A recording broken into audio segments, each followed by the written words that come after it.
Tu sais, dans la question enfin, qui est simple, hein, c'est beaucoup de photographes qui se la posent. C'est comment, en fait, trouver des gens, en fait, approcher des prospects qui deviendront des futurs clients potentiels pour ces services. Et c'est vrai que ça fait peur parce qu'on se retrouve souvent face à ça et si on veut ben, essayer de faire quelque chose, c'est assez compliqué.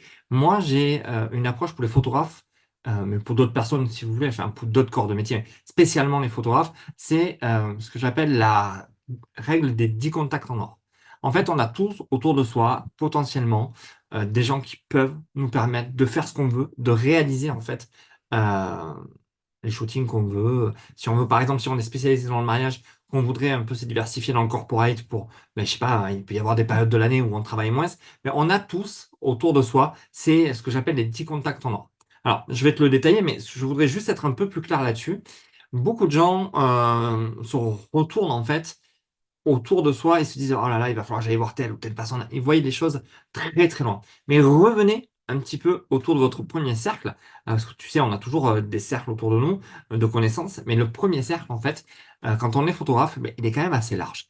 On a, ne serait-ce déjà que peut-être ses amis qui ont comme contact, je sais pas moi, le DRH de telle boîte, l'association sportive si tu fais du sport, tu vois, le président du club canin, si tu veux faire des photos d'animaux. Voilà, il y a des tas de choses comme ça où on peut poser la question en disant, tiens, est-ce que tu peux me présenter à cette personne? Est-ce que tu peux me donner les coordonnées? L'idée, c'est d'établir cette liste des 10 personnes. Ça peut être 10, ça peut être 20, ça peut être 5. On fait avec ce qu'on a, hein, et on voit au fur et à mesure.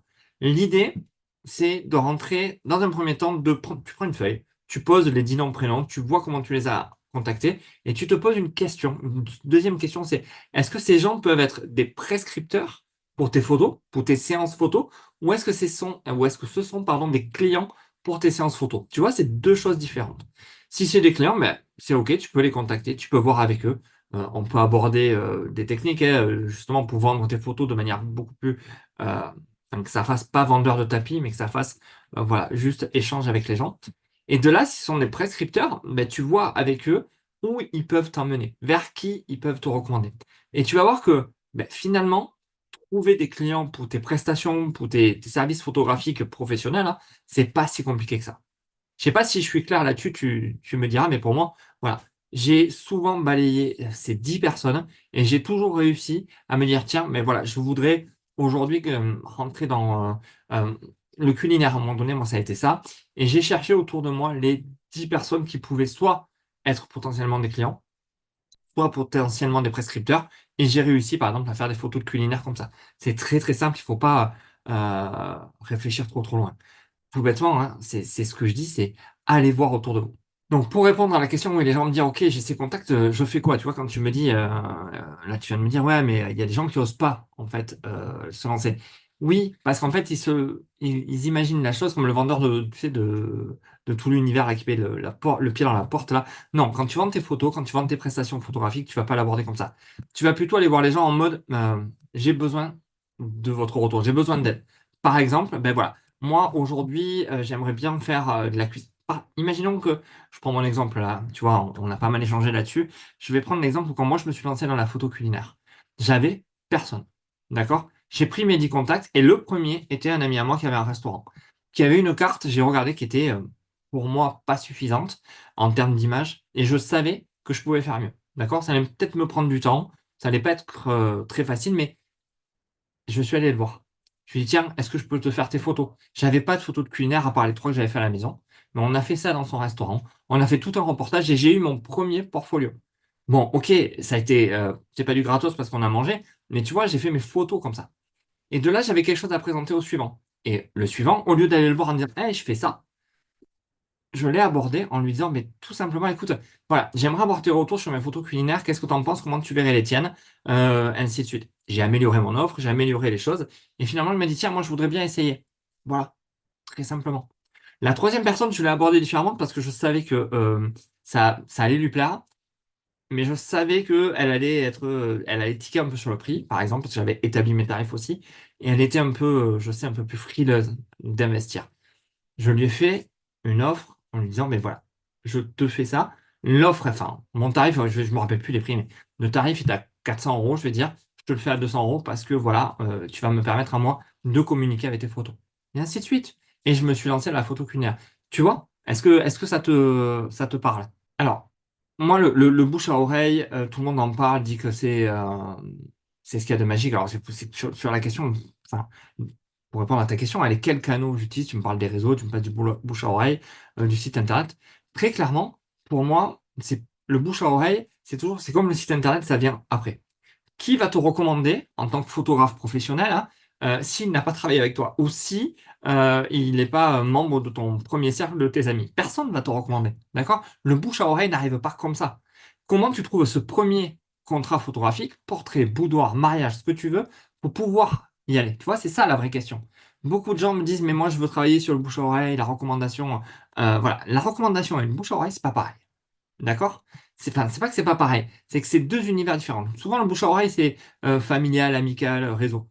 La recommandation, c'est professionnel. Et si tu t'attaques à la recommandation, tu vas me dire comme au bouche-oreille, il va falloir que tu fasses tes preuves quelque part en avant en tant que photographe. Il va falloir que tu les montres tes photos. Il va falloir que tu crées justement cette confiance pour que la personne dise, tiens, appelle-le de ma part, tu vas voir, il te fait des photos extraordinaires. Tu vas pas pouvoir le faire autrement. Donc, la première chose à faire, c'est aller rencontrer les gens. J'en ai parlé, hein, je l'ai dit plusieurs fois.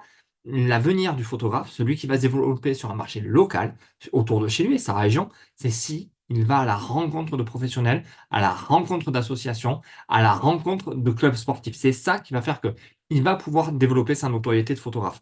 La photo, ce n'est pas que Internet, ce n'est pas que les sites, ce n'est pas que les téléphones, ce n'est pas que tout ce qui est réseaux sociaux. Bien sûr que c'est important. Je ne dis pas le contraire, mais j'y reviens après. Je veux juste être clair.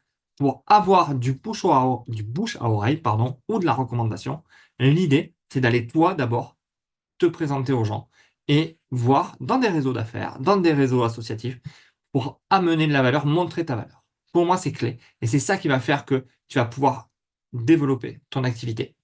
C'est de la prospection, on va pas dire hyper active dans le sens où on fait que du phoning, on tape dans les portes. Non, non, c'est vraiment une approche qui est plus douce à mon sens. Bien sûr qu'une fois que cette première étape est faite, que tu as été dans des salons, que tu as fait des choses qui ont fait que ben, on commence à te connaître, le bouche à oreille va commencer. La recommandation va se faire. Tu vois, il va falloir trouver des lieux où sont tes clients. On a pris le côté professionnel, d'aller justement dans ces cercles d'affaires, BNI et autres. Mais par exemple, si tu veux faire du mariage, tu vas aller au salon du mariage. D'accord? Tu vas d'abord te faire connaître par le fait d'être présent à un endroit où les mariés passent, en fait. Et après, tu pourras travailler justement ton Instagram parce qu'ils auront leur carte, ils auront pas leur carte, mais ta carte, pardon, et ils iront contrôler tes réseaux sociaux, ton site internet. Donc tu peux pas le négliger, mais c'est pas l'outil premier. D'accord? Il vaut mieux dire, ben non, effectivement, j'ai pas d'Instagram, parce que ben, tu l'assumes de ne pas avoir d'Instagram, tu te consacres vraiment aux gens en proximité. Ça peut être OK. Mais bon, moi je te recommande quand même à un moment donné pour que ça fonctionne, pour que tout soit aligné, c'est d'avoir Instagram, Facebook et le site web. Voilà. Non, mais ta question, elle est rigolo. Enfin, c'est rigolo ce que tu me dis parce qu'il va falloir que j'arrive à synthétiser pour les photographes. Tout ça, tu me demandes de résumer tout ça. Comment, en fait, de manière simple, tu veux que je donne en fait quelque chose pour que les photographes se lancent à ta communauté, les gens qui nous écoutent? Ben, tout simplement, je leur dis, bon, une fois que vous vous êtes installés, allez au-devant des gens. Vous voulez faire de l'entreprise corporate, BNI, association, club d'affaires. Vous voulez faire du mariage, tout ce qui va être portrait. Allez, on va directement sur le salon du mariage. Deuxième chose, vous voulez faire du sportif, du canin, vous allez dans les associations. Il n'y a rien d'autre à faire. Allez rencontrer les gens, allez parler.